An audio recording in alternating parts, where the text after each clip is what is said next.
another point in a plane consisting of E, B, and D. E, wait a minute, E to B to, this is wild. You better pay attention to this one, and those that don't watch this video, their world is going to be rocked, maybe on a quiz. Okay, so what's weird about this is even though it's not drawn, this is a plane that is made by connecting this. It's like a diagonal plane. So if they give me these points from E to B to D, the fourth point that's in this diagonal plane is here. So imagine in our room we have a ramp, then we could all slide down and have fun, but then we'd smash up against the wall. But anyway, I guess that wouldn't be too fun. So the point is G. Oh, and I don't know my letters. G. There it is. Okay?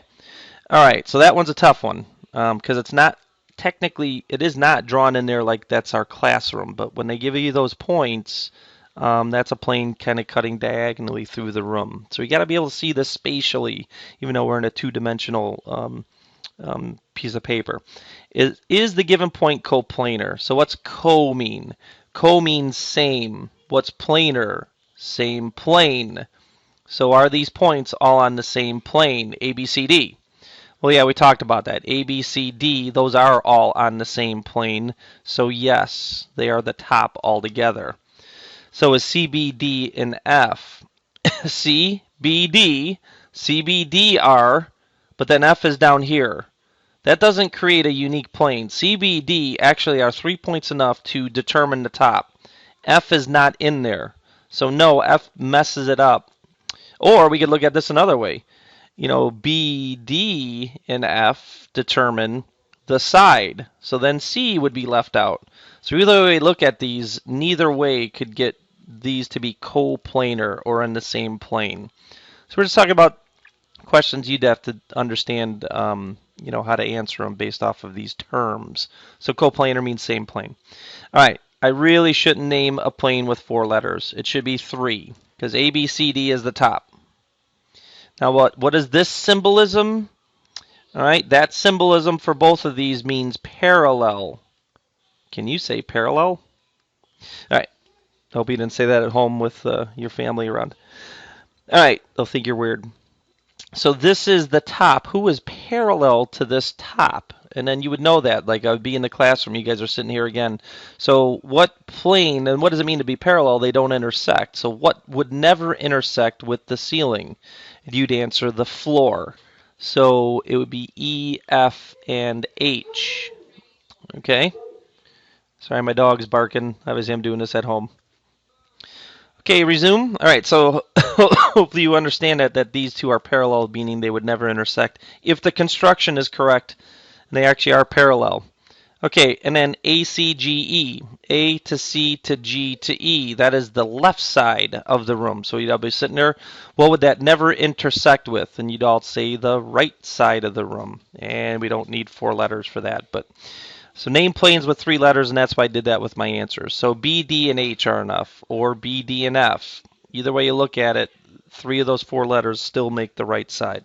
Okay? Oh, I was supposed to put those in the answer blanks. Then the last, we're going to be solving equations all year long. I'm not sure those numbers even coincide. I grabbed these from something, and I figured, all right, so we're going to be solving equations all year long. Let's get some difficult ones and try to get this whole idea. And then those, you're going to have to teach your kids to solve equations anyway. So, this is a valuable thing outside of the geometry class. So what I like to do is I draw a line in the sand. This is like the fulcrum of a weight. I used that term before. I think that's what it's called for a balance, right? And then the balance has trays in it. I am an artist. Yeah, not really. And then if you put weight in here, blah, blah, and then you get this to be balanced and equal, that means this side equals that side. So what happens when you take weight out of this? Of course, this goes down. How does it go back to balance? If you take the same thing out of this side. What if you put something in this? Well, the balance goes down. Did I do that? I did that wrong. When you take out, this balance goes up. I'm not a scientist. I'm a math person. So you put a weight in here. What happens? Well, this goes down because it gets heavier, and I think I got it right now. The only way that you can get this back to balance is if you put the same weight in here. So that is the classic, whatever you do to one side, you do to the other. So how do you solve for x when you have x's on both sides? Well, you got to get the x's on one side. Usually you like to try to keep things positive, but you do have a choice either way.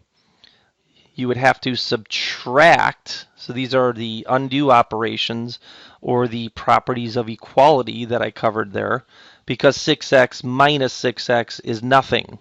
But 9x minus 6x, that is 3x. Now, I guess I should cover, how do you do like terms? If you don't have a problem with that, obviously you're not watching the video, but if you do, it's just like, I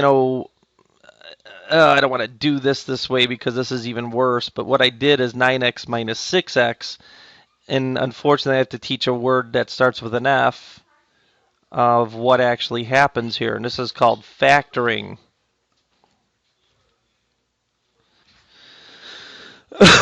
This probably will make it worse, but this is why 9x minus 6x is just 3x. I could factor out an x, and then what I end up with is 9 minus 6 by themselves. And then you never write x3, you write it as 3x. So this is why like terms are added in such a way, and I think I did that on page 1, and you may have been like, what is going on? And I'm not sure that helped, but it is what's going on, so doing the best I can here. All right, so I want x by itself now. I got 2 x's down to 1, and now what I have to do is undo the 3 or the plus 2. And by the way, these are the steps that I'm going through in order to solve these, and this is the order that you do stuff in order to make sure that happens. So I didn't have any distribution. I didn't have any combined like terms. What I did is step 3 there. And I'm still in the middle of step 3 because I did not get the numbers that are not variables by themselves on the other side. Subtract 2 from both sides, that gets rid of that. So I better subtract 2 from the other side to keep the balance. So now I did accomplish step 3. Now the last step is to divide by 3 and x equals 5. Now what should happen when you get x equals 5 is you should be able to plug this in. And then what happens is, I'm not going to write this down, but 6 times 5 substituted is 30. 30 plus 17 is 47. You better get 47 on this side. 9 times 5 is 45, plus 2 is 47, so that's a check that this actually worked. Okay, so let's speed this up here. What do you have to do on this? This is one of my biggest, it's actually one of the biggest errors ever made. Minus parentheses means plus a negative distributed to those parentheses. So what I am doing distribution. I am doing step 1 here as far as that is concerned.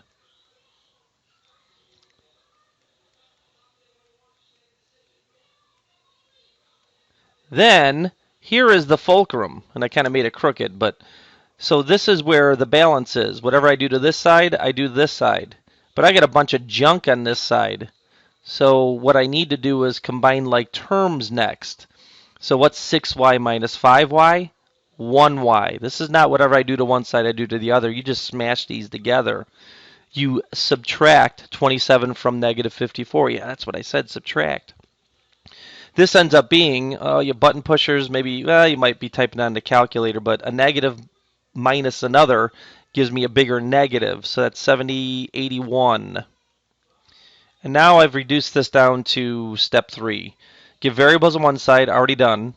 Constants, which are numbers without variables on the other. So whatever I do to one side, I do to the other. And then y equals hundo 04. Okay, 81, 91, 101, I think it is 104. Okay, speed this up. And again, you can always watch and rewatch. So step 1, distribute. Well, it's not just 5, it's negative 5. So even though you may know what you're doing, this is one of the biggest errors in math. And then distribute on the other side. 2x minus 8. Here's the equal signs. Oh, that probably just blew your ears out. I'm sorry. Okay, so the next thing is combine like terms. Because this is the line in the sand. This is the fulcrum, or whatever I do to one side, I do to the other. I have a mess on the left side. I got to clean it up. Clean up, everybody. Do your share. And then minus 18. Now this one I'm going to go ahead and throw the x's on this side. Just to show you that you do have options. And you can have a negative x or negative number in front of x, and it's not a big deal. Then you have to add 18 to both sides, which I didn't really show this time, but 18 plus negative 8 is 10. So add 18 to both sides, add 18, and then divide by negative 5. And you get x equals negative 2. Okay, we'll talk about getting negatives in geometry later. These are not geometry questions. These are just solving situations. And then last but not least, how do I do this with fractions? All right, so x over 5. First thing you do is you undo, give variables on one side, constants on the other. So this is simple. You do start off by subtracting 7. Okay, but then what do you do after this? Well, this operation is division. So what is the opposite of division? Multiplication. So I'd have to multiply both sides by 5. All right, and I get x equals negative 40. Okay, so that is the answer for that. Just working with a question that has a fraction in it. All right, see you Tuesday.